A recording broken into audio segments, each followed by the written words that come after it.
آپ نے ارشاد فرمایا قرآن کو سمجھ کے پڑھنے والا معزز فرشتوں کی طرح ہے۔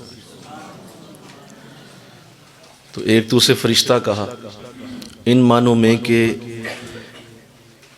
اس سے گناہ امید ہے نہیں ہوں گے، کیونکہ فرشتے گناہوں سے پاک ہوتے ہیں۔ امید ہے اللہ اسے ایسی زندگی دے گا جس طرح فرشتوں کی زندگی ہے، ایک کہ وہ گناہ نہیں کرتے، اور دوسرا وہ اللہ کے ہر حکم کو بغیر کسی وقفے کے تعمیل میں لے کے آتے ہیں۔ دو عادتیں ہوتی ہیں فرشتوں کی، ایک عادت یہ ہے کہ وہ اللہ کا ہر حکم پورا کرتا ہے، اور دوسری عادت یہ ہے کہ وہ گناہ نہیں کرتا۔ تو حضور اسلام نے قرآن کو سمجھ کے پڑھنے والوں کے لیے کیا خوبصورت بات کہی کہ وہ فرشتوں کی طرح ہو جائے گا۔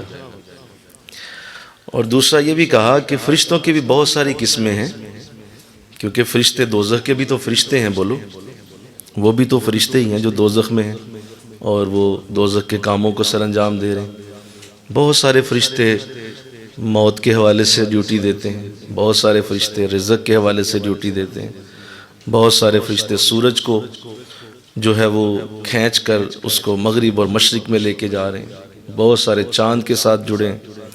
تو پوری کائنات میں اللہ نے فرشتوں کی ڈیوٹیاں مختلف جگہوں پہ لگائیں۔ تو حضور نے یہ بھی خوبصورت بات کر دی کہ وہ عام فرشتوں کی طرح نہیں ہوگا، وہ معزز فرشتوں کی طرح ہے جو اللہ کے عرش کے قریب رہتے ہیں، اور ان کو اس عرش کے نور سے ہر وقت فیضیاب ہونے کا موقع ملتا رہتا ہے۔